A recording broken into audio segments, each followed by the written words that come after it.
Bonjour à tous et bienvenue dans le Grand JT des territoires sur vos chaînes locales et régionales et sur TV5 Monde. Voici les titres de l'actualité.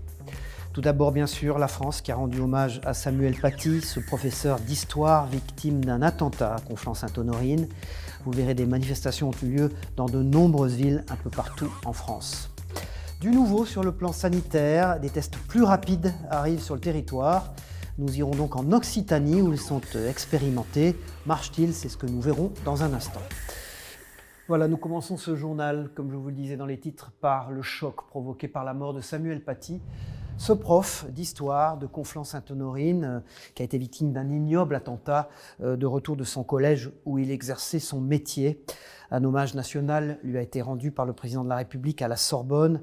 La France entière s'est mobilisée dans la rue, comme vous le voyez sur ces images tournées par nos confrères des télévisions locales un peu partout, à Conflans, à Paris bien sûr, à Épinal, au Mans, à Abbeville dans la Loire, une mobilisation générale contre ce crime odieux.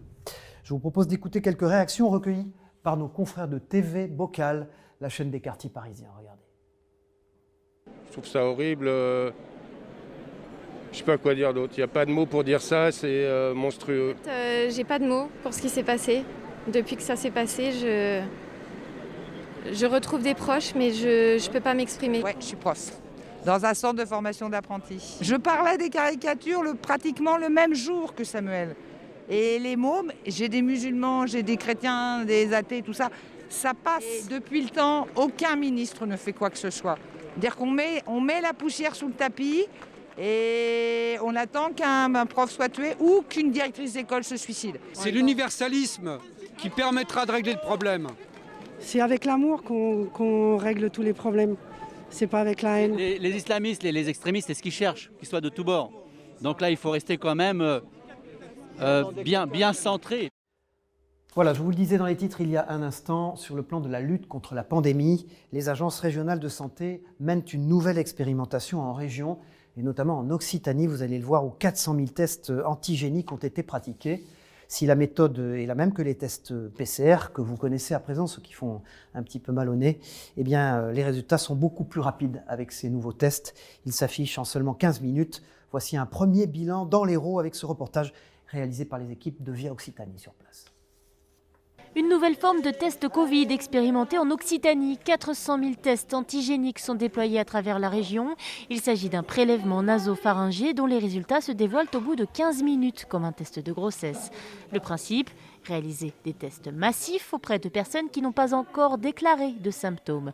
Le test est pour l'instant effectué dans les universités, les hôpitaux, comme ici dans cette maison de retraite qui a répondu à l'appel à candidature lancé par l'Agence régionale de santé. C'est un premier test qui nous permet de faire déjà un premier tri sur les suspicions, voilà, qui nous permet, nous, de savoir très rapidement si on doit évincer un salarié qui est potentiellement contaminé, si on doit mettre en isolement un résident, voilà, au lieu d'attendre comme avant à peu près 24 heures, voire des fois 48 heures. Voilà, avant d'avoir un résultat. En cas de positivité, on préfère faire un deuxième PCR en laboratoire pour vraiment confirmer s'il y a positivité ou pas.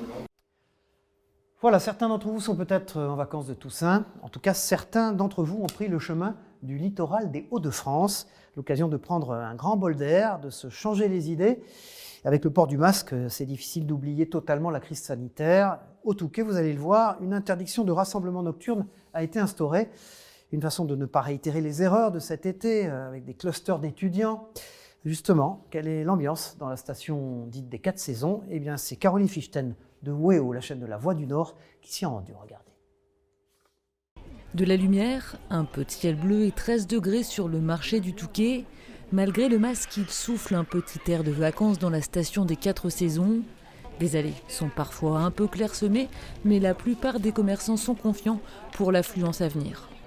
Là, on a un petit peu plus de monde, hein. On sent bien que les clients quittent les grandes villes, les grandes agglomérations pour profiter d'une semaine ici au Touquet. Il fait beau, puis les gens ils sont contents d'être... il y a de la place pour tout le monde, il y a le plein air, tout ça, il y a de la place. Ils n'ont pas peur comme dans les villes entassées, tout ça, là, ici non. Regardez, il y a du monde, les gens ils se promènent. Dans la rue Saint-Jean toute proche, les restaurants ne font pas le plein, loin de là. Ils comptent sur une météo clémente qui incitera les gens à sortir. La première semaine est toujours plus ou moins calme, mais là c'est un peu un peu moins que d'habitude. On reste confiant, on reste quand même...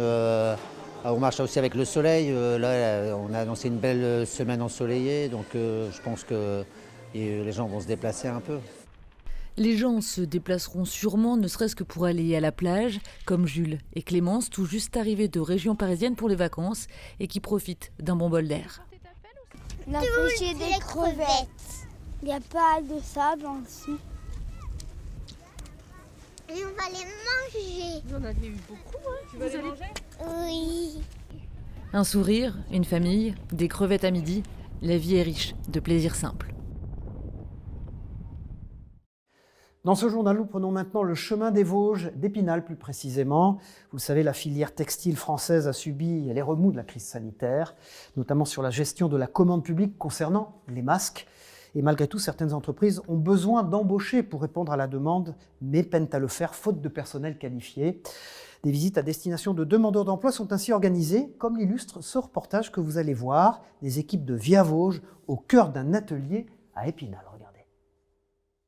Des petites souris cartoonesques parfaitement reconnaissables sur des masques qui vont être utilisés dans un parc d'attractions bien connu. Nous sommes chez ATB à Épinal, une jeune PME dont la moitié de l'activité réside dans la confection et la vente sur commande de masques personnalisables. L'entreprise emploie 17 salariés à ce jour et va se développer et donc embaucher ou former de futurs collaborateurs, ce qui n'est pas simple par les temps qui courent. La confection, il y a plus beaucoup d'entreprises dans les Vosges qui en font. Tout a été délocalisé il y a maintenant plus d'une vingtaine d'années. Donc mine de rien, 20 ans sans exercer ce métier. C'est toujours par vague et c'est jamais régulier. Aujourd'hui, c'est vrai que là, on constate une recrudescence des besoins d'opérateurs en confection qu'on n'avait pas il y a encore un an et demi. On est aux alentours d'une trentaine d'opérateurs confection sur le département à ce jour minima. Mettre en adéquation l'offre et la demande, c'est tout l'objet des 5 visites organisées tout au long de la semaine par Vosges Terre Textile à destination de demandeurs d'emploi intéressés par ce secteur d'activité, comme Hélène qui aspire à devenir confectionneuse. J'ai découvert la couture il n'y a pas longtemps, donc grâce aux ateliers d'insertion du Secours catholique. Et en fait, ça est venu comme une passion en fait. Donc j'ai tout de suite adoré, j'aime bien, je suis patiente, j'aime bien. C'est juste une question de passion en fait. Et je voudrais continuer dans le métier là parce que mon métier à la base c'était le ménage. Un profil qui pourrait intéresser ce jeune chef d'entreprise dans un secteur dont le maître mot est désormais adaptation. Ici, on fabriquait exclusivement des tabliers il y a encore 2 ans. Les masques, 10 000 par semaine, occupent désormais la moitié de la production. Pour des clients tous issus du secteur privé, la commande publique ayant ici comme ailleurs lâché en race campagne les entreprises textiles françaises.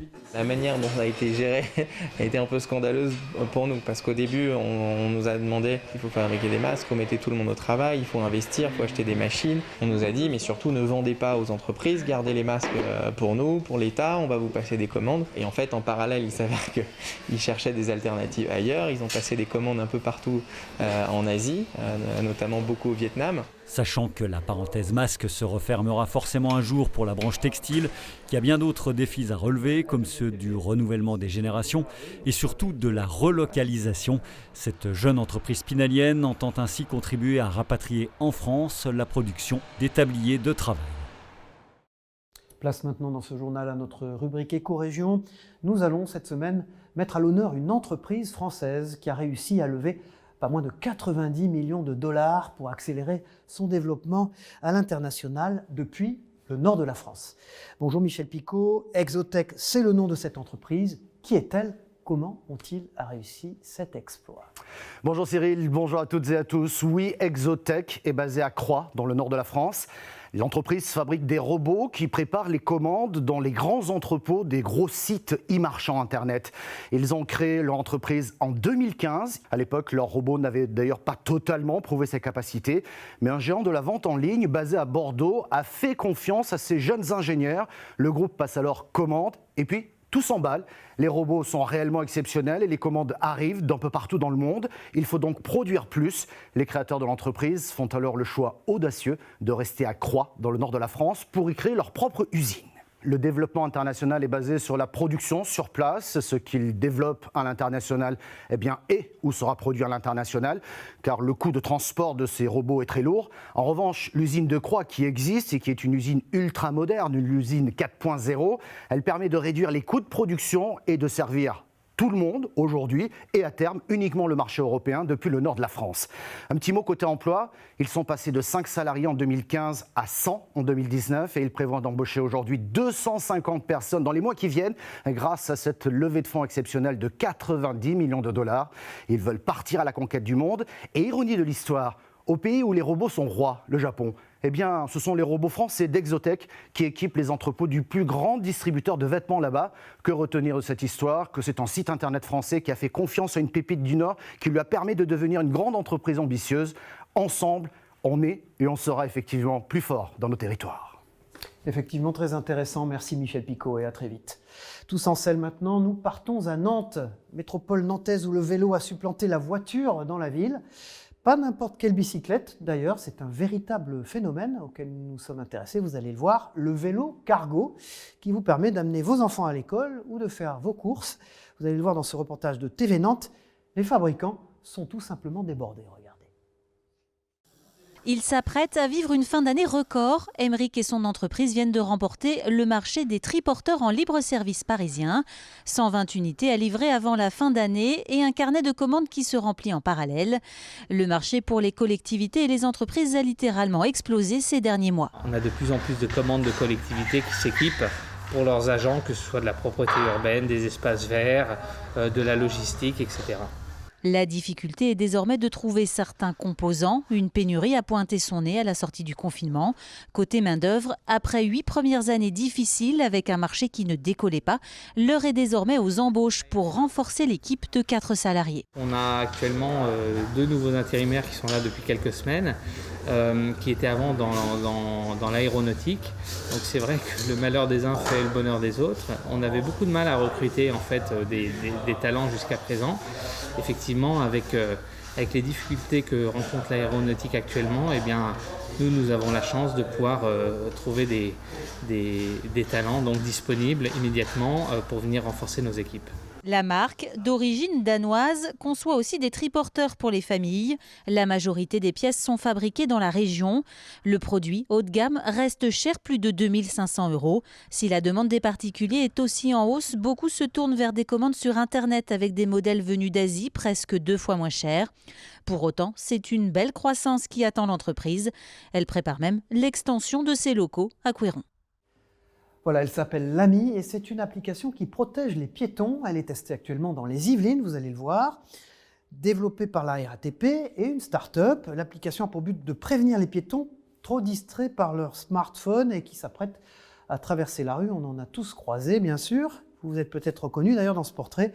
Plus de détails avec nos confrères de TV78 dans les Yvelines. EMI, un dispositif pour protéger les piétons. Pour leur sous forme d'application, il permet d'alerter les utilisateurs qui s'apprêtent à traverser au feu rouge. Une solution qui s'adresse surtout aux smombies. Les smombies, c'est un nouveau mot, c'est la contraction de smartphone et zombie. Pourquoi smombies? Parce qu'on sent les zombies quand on est sur notre téléphone dans la rue. On l'est tous à un moment parce qu'on est en train de rechercher notre itinéraire, parce qu'on regarde nos mails et qu'on est pressé. Et à un moment, on est tellement absorbé par son téléphone qu'on ne fait plus attention aux dangers qui nous entourent, notamment quand il traverse. Une application qui utilise la technologie des ultrasons. Le programme envoie une alerte sur le téléphone en cas d'inattention ou de danger. Quand vous avez téléchargé l'application et que vous activez la fonctionnalité AMI, en fait, si vous vous apprêtez à traverser la route alors que le feu est rouge, vous allez recevoir une alerte sur votre téléphone. Alors l'alerte, elle est de plusieurs types. Ça peut être une alerte sonore. Ici, on a choisi le bruit d'un klaxon de voiture. C'est assez surprenant quand vous êtes sur votre téléphone. Une vibration et un message visuel. Attention, le feu est rouge. Dans les Yvelines, le dispositif a déjà été implanté à Vélizy-Villacoublay, Saint-Rémy-les-Chevreuses et Mantes-la-Jolie. Ici, à 50 ans en Yvelines, 2 traversées piétonnes ont été équipées au croisement de l'avenue du Centre et de l'avenue Gustave Eiffel. Un emplacement stratégique. Il y a un point de passage qui mène du centre commercial à la gare, aux nombreuses entreprises du secteur du quartier et également de l'université de Versailles-Saint-Quentin qui est derrière, juste à côté. Donc à toute heure du jour, principalement, il y a un flux de passage en continu. Pour l'heure encore en expérimentation, la fonctionnalité pourrait par la suite se retrouver dans des applications telles que celle de la RATP, WhatsApp, Deezer ou encore Spotify. Voilà, prenons le large, prenons la mer maintenant dans ce grand JT des territoires pour aller rencontrer François Gabard, le célèbre skipper qui a ouvert à Concarneau, en Bretagne, son entreprise. 1 an après la pose de sa première pierre, le bâtiment fourmille d'une 50aine de salariés, vous allez le voir, affairés à la construction du dernier né du Petit Prince des Mers. Visite guidée par nos confrères de TBO, la chaîne du Télégramme en Bretagne.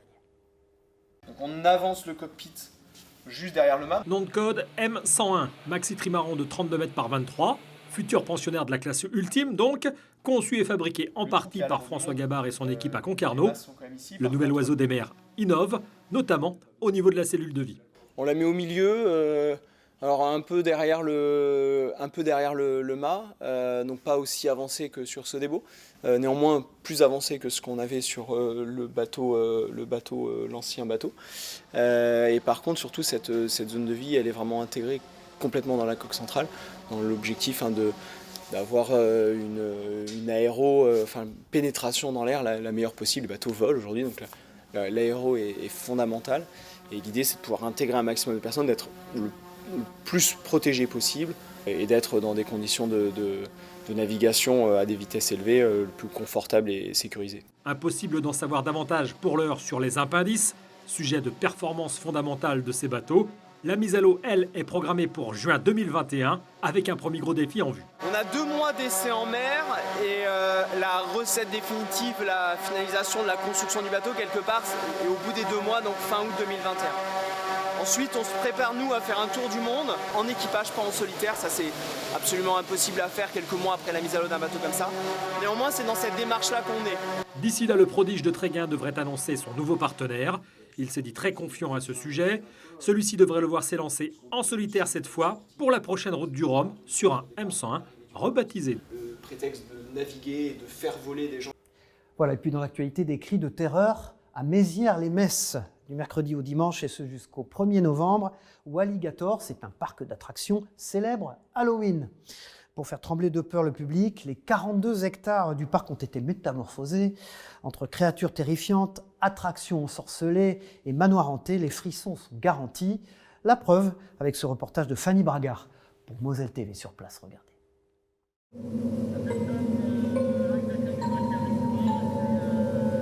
Depuis 20 ans, pour Halloween, le parc Walligator joue à faire peur. Décorations effrayantes, animations flippantes et attractions terrifiantes y attendent les visiteurs. Une potion gagnante, puisque d'ordinaire, le mois d'octobre représente 15% de la fréquentation annuelle du parc. Dans cette période morose, si on peut, dans un espace non confiné, avec un protocole sanitaire important, donner envie aux gens de se divertir, de changer les idées, eh ben, on en profite et on a 150 salariés qui sont là et qui mettent entre guillemets le paquet et les citrouilles pour faire en sorte que les gens passent une journée inoubliable. 20 tonnes de citrouilles, des kilomètres de toiles d'araignée et des créatures d'outre-tombe donnent une coloration inquiétante au parc. C'est vraiment un beau parc déjà en temps normal et là je sais que tous les ans ils font un travail extraordinaire, alors j'ai décidé de moi-même me déplacer et je confirme que c'est un travail vraiment splendide. Pour faire frissonner de peur et de plaisir ses visiteurs, l'équipe du parc a prévu des animations spectaculaires comme ce numéro d'évasion où Divina n'a qu'1 minute pour s'échapper avant qu'une mâchoire en acier ne se referme sur elle. Elle a risqué sa vie aujourd'hui, elle vous a fait frissonner, je vous demande de l'applaudir très très fort, faites du bruit pour Divina. Il y a de tout, c'est-à-dire qu'on a des artistes en déambulation qui vont aller au contact bien sûr du visiteur en créant de l'émotion, du rire, de la peur avec différents personnages et après on a des animations très très courtes, c'est-à-dire que ça dure moins de 5 minutes. L'idée est de faire vivre le parc Walligator dans toute sa splendeur et surtout dans toute sa grandeur. On veut qu'il y ait des spectacles et des animations partout et que les gens puissent s'amuser absolument partout dans le parc. Sensation garantie pour les visiteurs plongés dans l'ambiance d'Halloween. Aux 4 coins du parc, les hurlements résonnent. Il y a des clowns qui nous courent après, avec des tronçonneuses. C'est vraiment super. Et le décor, il est super bien. Oui. Il est bien en thème d'Halloween. Oui, et les manèges sont toujours aussi bien et sensationnels. Pour ceux qui n'aiment pas se faire peur, l'équipe a prévu des badges anti-monstres qui tiendront à distance tous ces êtres horrifiques. Les visiteurs les plus téméraires ne seront pas épargnés. S'ils ont le courage de pénétrer dans l'asile, ils risquent de ne pas en sortir indemnes. Pour prolonger le plaisir, 2 soirées mortelles sont prévues les 24 et 31 octobre. Direction la Sarthe, à présent, à l'école des apprentis sorciers, vous allez le voir. Le magasin Sweets, dédié à l'univers de la saga Harry Potter, a ouvert ses portes. Un concept qui ne propose que des produits sur l'apprenti sorcier Harry Potter.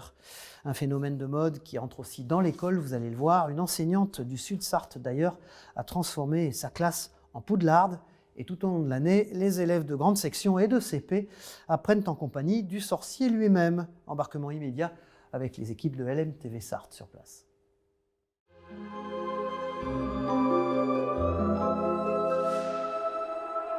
À Courdemanche, la professeure des écoles est aussi magicienne. Ici, Harry Potter donne des cours de mathématiques. C'est fastoche.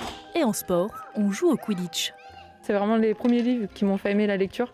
Et du coup, l'univers fantastique et magique, voilà, ça me plaît vraiment. Et j'essaye de transporter les enfants dans cet univers pour rendre les apprentissages un petit peu plus drôles et plus fun pour eux. J'avais une inspectrice, quand j'ai commencé, qui disait toujours pour les enfants, pour qu'ils apprennent, il faut que ce soit grand, beau et joyeux. Et je pense que là, j'y suis, enfin j'espère en tout cas. Un concept pédagogique qui a demandé à l'enseignante plusieurs mois de travail. Et le petit sorcier n'est pas là que pour faire découvrir la lecture aux écoliers. L'apprentissage passe beaucoup mieux par le jeu. Et donc, ils apprennent beaucoup mieux sans s'en rendre compte, en fait. Là, les mathématiques avec Harry Potter, par exemple, ils ont travaillé l'espace, donc le repérage spatial au-dessus, en dessous, sans s'en rendre compte. Avant chaque vacances scolaires, comme dans la saga, un banquet est organisé pour connaître le vainqueur de la Coupe des 4 maisons. Celui qui aura le plus de points, à la fin, il va avoir un grand cadeau et puis les autres, ils vont avoir un petit cadeau. Donc à chaque semaine, ils mettent des billes dans leur petit vase pour que ce soit aussi visuel pour eux, parce qu'on on arrive dans les 275. C'est un petit peu abstrait pour eux encore. Et donc, ils auront un cadeau à gagner avant chaque vacances. Les premiers auront un très gros cadeau et il deviendra un petit peu moins gros au fur et à mesure qu'on descend. Mais ils ont quand même tous quelque chose. Alors, qui de Gryffondor, Serpentard, Poufsouffle ou Serre d'Aigle remportera la coupe pour ce début d'année? Réponse ce vendredi à l'école Poudlard de Courdemanche. Voilà, pour aérer ce journal, nous partons à la découverte de notre patrimoine. Maintenant, direction la Corse. Bâti sur un piton rocheux, voici le village de Speluncato. 2 églises paroissiales rythment la vie quotidienne de ce village. De nombreux monuments chargés d'histoire sont à découvrir en ce moment grâce aux actions menées par l'Office du tourisme de l'île Rousse-Balagne. Voici un avant-goût par les équipes de Via Télé Paese. Regardez.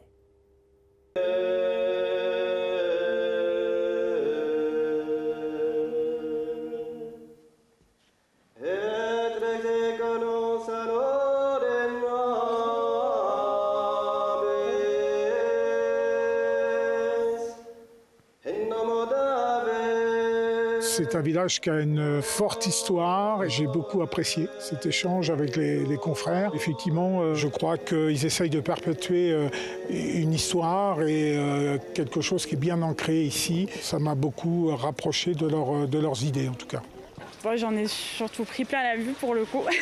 Que vous inspire le village de Speluncato? Ça a l'air très axé sur la religion, donc il y a beaucoup de bâtisses. C'est vraiment très intéressant, je ne m'attendais pas à voir autant de culture et de monuments, quoi. Speluncato est un très beau village connu en Balagne, pour sa richesse patrimoniale, sa richesse aussi au niveau du patrimoine religieux, mais c'est surtout que c'est un village construit, je dirais, sur 2 pièves, voilà, avec 2 paroisses, donc la piève de Sant'Andrea et de Tougni, avec aussi une partie village dans la vallée. C'est une visite d'exception qui a été mise en place par l'Office. Il y a une volonté de mettre en valeur ce patrimoine rural, mais c'est surtout pour contrecarrer aussi cette image de tourisme de masse que l'on peut avoir. C'est de créer quelque chose, si vous voulez, en lien social. Voilà, c'est un tourisme culturel que l'on développe dans le rural. C'est important pour nous de participer à cette visite parce que justement on est là pour transmettre. La confrérie, c'est la gardienne du patrimoine, donc c'est bien beau de garder le patrimoine, mais c'est justement pour le transmettre et aussi s'ouvrir sur l'extérieur. Nous, on raconte ce qu'on est, notre histoire, ce qu'on est, ce qu'on fait et ce qu'on apporte au village. Santé, santé. Voilà, et puis signalons dans les médias des territoires cette semaine l'initiative de nos confrères de Nice Matin. Comment ces maires, propulsés au cœur du drame, ont-ils géré l'urgence? Quels sont leurs doutes et leurs espoirs au lendemain du passage de la tempête Alex qui a fait de nombreuses victimes et de très gros dégâts? Et quels enseignements, selon eux, doit-on tirer de cette catastrophe? Eh bien, Nice Matin a décidé de produire ce reportage, ce documentaire et de partir à la rencontre de ces élus du haut pays pour recueillir les témoignages de 5 d'entre eux. Leur récit est à retrouver dans ce documentaire donc produit par les équipes de Nice Matin. Alex, les maires face à la tempête. que vous pouvez donc retrouver sur le site internet de Nice Matin. Putain de merde!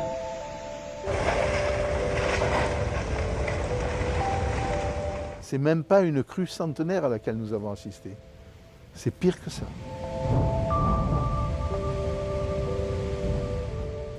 La peur, concrètement.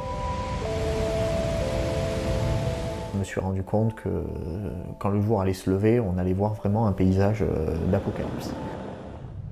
Voilà, fin du Grand JT des territoires sur vos chaînes locales et régionales et sur TV5 Monde. Et rendez-vous bien sûr pour une prochaine édition. Au revoir à tous.